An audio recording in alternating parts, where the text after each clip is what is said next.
Mangga kita lanjutkan. Ya, kita lanjutin kembali polemik malam hari ini mencari damai di negeri gaduh.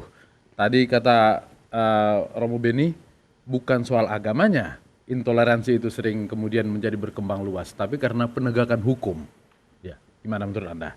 Ya, saya kira memang persoalan-persoalan sosial tuh sangat memengaruhi konflik ya.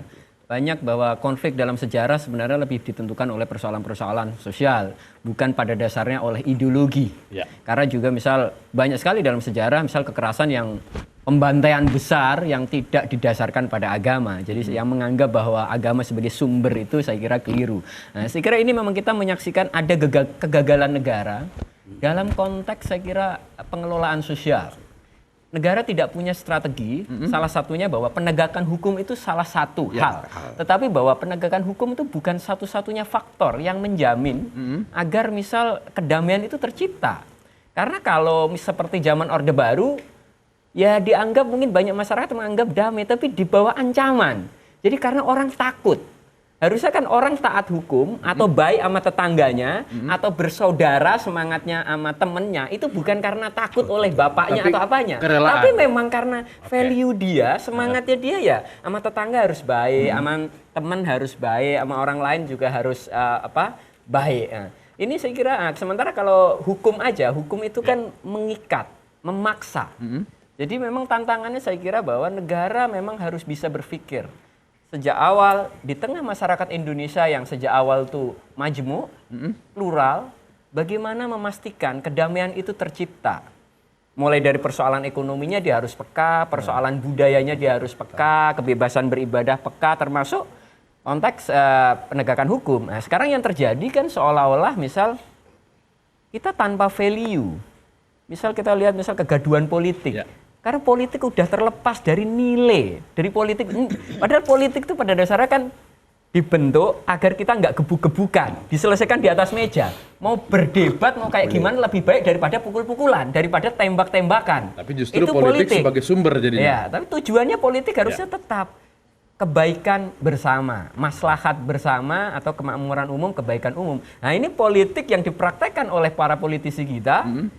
Gaduh tapi yang nggak terkait dengan kemaslahatan umum, tapi ya kebaikan dirinya sendiri. Kepentingan kelompok dan kepentingan kelompok. Dan kemudian ada dalam konteks kepentingan ini, kepentingan politik, ekonomi, sosial dan seterusnya, bawa agama.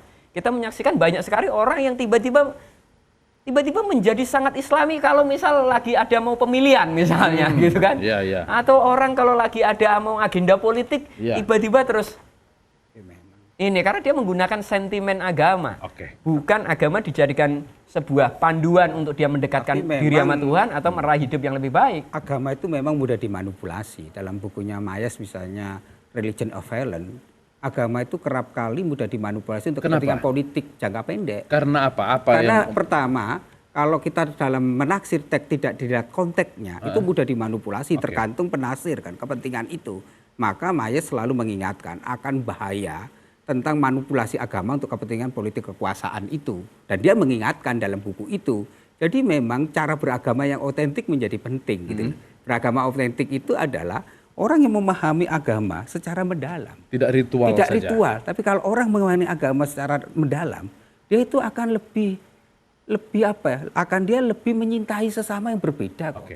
Jadi orang-orang yang belajar agama dengan benar itu dia akan lebih orang punya yang namanya kebijaksanaan. Dia mampu hidup dalam bergaul dengan tanpa membedakan suku, agama, identitasnya, dan dia lebih memberi. Yang terpenting yang pertama kali saya lihat di sini adalah yang patut kita syukuri, forum ini sudah mempertemukan banyak keragaman. Ini yang harus kita syukuri. Karena ada sebuah lagu tentang pertemuan itu.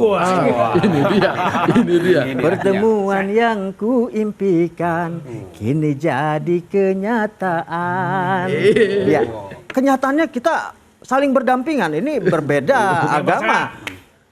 Tumpuk-tumpukan di sini ya berdampingan dong gimana? Mas Wendo, tumpuk-tumpukan emang martabak. Ya. Oke, kemudian bicara Bicara agama, saya kira agama ini kan seharusnya memberikan energi positif bagi seluruh manusia. Bukan main. Dalam ajaran Islam itu ada hablum minallah dan hablum minannas. Ini. Jadi kita harus ada Ini hikmah Natal nih. ada yang vertikal, ada yang horizontal. Ini yang bukan Maaf yang Mas, sebenarnya. tolong biarkan saya lagi mencoba benar nih Mas. Artinya, saya kira orang belum beragama kalau dia belum menjalankan hubungan vertikal dan horizontal. Kalau atas saja belum beragama. Belum, saya kira belum, karena dia harus berhubungan dengan masyarakat. Ini sosial. Kaitannya dengan politik, saya kira ini sangat terkait ketika orang dihadapkan pada situasi di mana dia berkuasa, maka identitas keagamannya itu kan semakin lama semakin luntur. Dan dia dengan kekuasaannya itu bisa bersikap semena-mena. Yang timbul apa kemudian? Bukan identitas agama, tapi manusianya berwujud berupa sebuah kesombongan, kekuasaan. Ini juga ada lagunya. Apa itu? Coba lagunya. Hei, jangan mentang-mentang kuasa, memandang orang tidak dengan sebelah mata. Ada lagunya. Apa lagi? Masih ada lanjutannya. Silakan. Bukan Lagu pakai lagi, lagu masih lagi. nyambung ya masih nyambung. Saya rencana nyanyi 10 lagu loh Mas.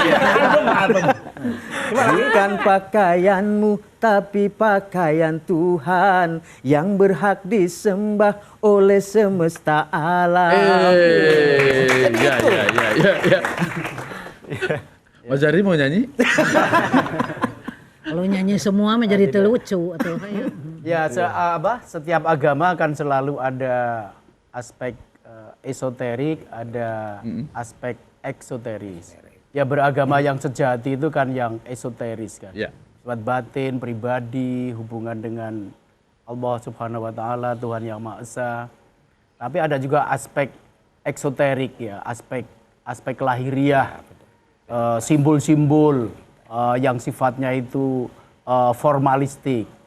Nah, sayang sekali kan di masyarakat kita itu seringkali hal-hal yang sifatnya eksoterik, yang sifatnya lahiriah itu yang menjadi jauh lebih penting dan lebih diutamakan. Pencitraan Itulah itu ya. kenapa kemudian agama sering dimanipulasi, dan dijadikan sebagai alat atau instrumen menjustifikasi perbuatannya, melegitimasi hal-hal yang sifatnya untuk tujuan-tujuan politik itu tadi. Nah, ini juga bersifat dialektik ya antara elit-elit politik yang suka memanipulasi agama untuk tujuan-tujuan politik dengan menunjukkan simbol-simbol agama secara lahiriah. Orang biasanya tidak pernah menyatakan agamanya apa. Dia umumkan agama saya ini, agama saya itu dan sebagainya, Karena ada tujuan sekedar untuk mendapatkan justifikasi dan legitimasi politik. Ya. Karena memang sebagian besar, tentu tidak seluruhnya, umat beragama juga masih banyak yang terlalu mementingkan hal yang sifatnya simbolistik dan itu tadi yang eksoterik itu. Itulah maka menurut saya memang pendidikan itu tetap menjadi ujung tombak bagi upaya untuk menciptakan keadaban publik ya. Karena itu maka kualitas pendidikan termasuk di dalamnya pendidikan agama harus secara terus-menerus ditingkatkan sehingga dengan demikian cara beragama yang tadi disinggung oleh Romo Beni, Mas Safik, Pak Jerry supaya beragamanya itu lebih otentik, lebih sejati itu menjadi sangat penting dan itu semua menurut saya harus diletakkan dalam konteks proses. Itu proses yang panjang melalui kerja-kerja yang sungguh-sungguh, yang tekun. Menteri Pendidikan, Menteri Agama itu harus bersungguh-sungguh, serius mengatur kurikulum, guru-gurunya, peningkatan kualitas dan sebagainya. Bung Jerry, peran agama atau peran tokoh agama untuk meningkatkan pemahaman masyarakat bahwa beragama itu seperti ini, bukan supaya tidak termanfaatkan oleh tokoh-tokoh yang mementingkan politik. Ya, itu mungkin juga satu tantangan kita saat ini ya. Tadi Mas Hajri menyebut soal pendidikan.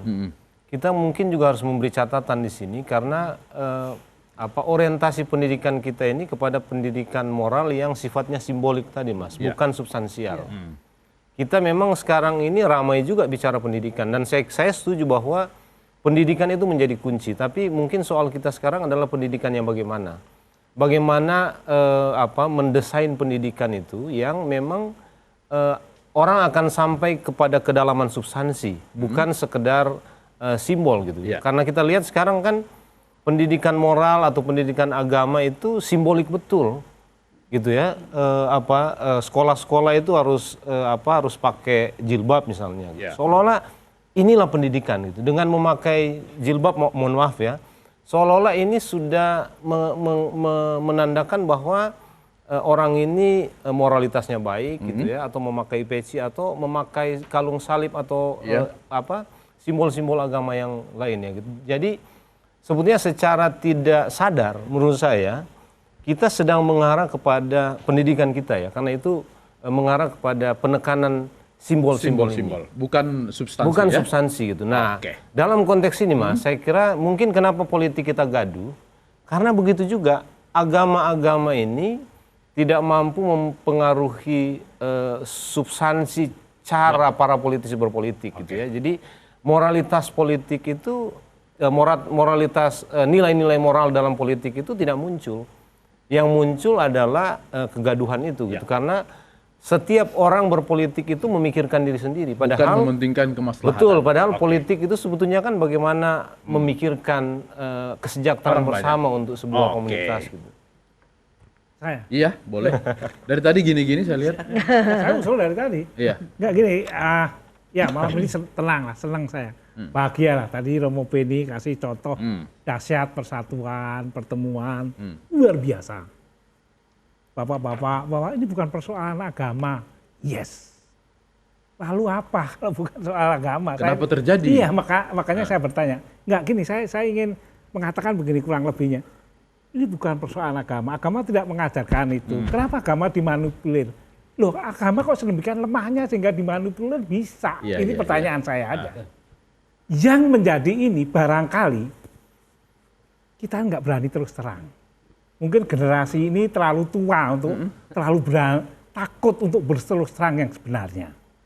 Saya berharap ada, nah ini baru teori aja. Media sosial ini jauh akan lebih memungkinkan itu. Contohnya beginilah, rohaniawan itu pastilah punya umat sekian banyak. Itu nggak ada apa-apanya dibanding seorang Agnes Monica yang punya 7 juta follower. Misalnya aja ini. Atau siapapun juga, atau Safik kali ini. Safik kali banyak. Banyak sekali, dia ada banyak ceweknya terutama. Nggak tahu kalau nyamar kan itu. Bukan, maksud saya kurang lebih gini. Apa yang dikatakan seorang Safik Ali ini, lebih daripada apa yang bisa dibicarakan di mimbar-mimbar forum resmi. Nah, kalau beliau-beliau ini mau berkenan memakai pendekatan ini, petanya mungkin akan beda. Karena apa? Karena ini berpikir dengan realitas yang ada. Dengan realitas mungkin GKI Yasmin yang ruwet itu, mereka akan ngomong. Sementara kalau di forum seperti ini, tokoh-tokoh besar ini ya pasti nggak ada gaduhnya. Damai. Di level bawah? Di level bawah, realitas lebih bisa mereka bicarakan. Nah, dari sini, bukannya generasi ini nggak mau, tapi kita harus menjadi lebih terbuka seperti justru di level bawah. Kejujuran macam apa yang dibutuhkan? Berani mengakui ini bahwa ternyata ada sesuatu yang salah dengan agama kita. Dalam hal tertentu, agama mana juga. Kok bisa dimanipulir oleh cara politik atau cara apa gitu? Saya kira mengatakan bahwa agama sama sekali tidak bertanggung jawab itu juga mungkin tidak benar ya. Saya kira kita harus berani mengakui bahwa agama kita, misal Muslim, saya kira juga dalam sejarah agama nyaris semua agama memang punya kontradiksi internalnya sendiri. Mengakui itu aja, Bang Said. Betul, saya kira itu penting bahwa ISIS hari ini banyak tindakannya didasarkan pada doktrin-doktrin agama yang ayatnya atau hadisnya ada.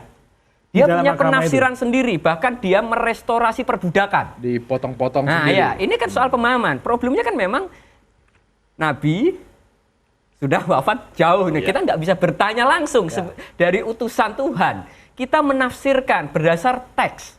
Dan hari ini saya kira agama Islam terutama yang saya pahami juga menyimpan banyak ayat-ayat yang mungkin memang bisa ditafsirkan mungkin keliru menurut saya sehingga menjadi legitimasi. Ya seperti tadi bahwa berpakaian seperti apa, pakai topi santa nggak boleh, karena misal mantasabah bi qaumin fahuwa minhum. Barang siapa menyerupai kaum maka dia itu bagian. Nah, kita kan banyak orang nggak tahu konteksnya. Bahkan misal dalam konteks di Islam, zaman saya kecil anak perempuan naik sepeda haram. Beberapa waktu lalu misal ada yang bikin fatwa atau apa main Facebook haram karena membuat lawan jenis berhubungan dengan ini. Nah, kelompok-kelompok seperti ini juga merasa punya dasar dalam agama. Jadi kalau kita mengatakan bahwa agama itu baik semua, ideal semua, nggak mengandung kontradiksi. Saya kira itu juga terlalu membela diri. Saya kira kita harus mengakui ini perang tafsir. Tidak setiap orang yang secara retorika mengutip kitab suci itu lalu kemudian dia merupakan representasi dari agama itu. Kita dulu pernah ada sebuah film Viano Angel. Itu kan seorang penjahat yang kemudian lari bersembunyi di gereja. Iya, dua. Dan kemudian dia memakai pakaian itu. Nah, itu tadi yang saya sebut sebagai terlalu mengutamakan hal-hal yang sifatnya eksoterik, yang lainnya, lalu diklaim sebagai sebuah agama. Itu satu. Yang kedua, ketika berbicara tentang peran agama, baik peran agama yang dipandang sebagai positif maupun kemudian ada peran agama terhadap kejadian-kejadian yang negatif, kita juga jangan mendua dan ambivalen dalam memposisikan agama. Di satu pihak kita tidak menyetujui agama dibawa ke ruang-ruang publik, agama itu sebagai urusan private. Tetapi di pihak lain ketika terjadi peristiwa-peristiwa yang berdimensi sosial, politik, ekonomi, agama kemudian juga disuruh untuk bertanggung jawab. Sementara di pihak lain dia tidak setuju agama dibawa ke ruang publik. Karena itu menurut saya sikap kita kepada agama jangan tiba di mulut dimuntahkan, tiba di perut dikempiskan. Kita harus fair memposisikan jujur agama itu dengan jujur dan otentik begitu. Agama. Tahan dulu Romo, karena ini Cepopong mau bicara, kita harus break dulu. Nyanyi Cepopong nyanyi. Ini saingannya Nukle. Ya. Bagian Cepopong bicara bagian nyanyi nanti kalau baik ya. Yang kita perlukan Tif sebetulnya di negara Pancasila ini adalah toleransi antar umat beragama. Kan begitu. Kita ambil contoh yang sangat gamblang, Kangjeng Nabi Muhammad Shallallahu Alaihi Wasallam. Ya, beliau begitu tolerans. Agamaku agamaku, agamamu agamamu.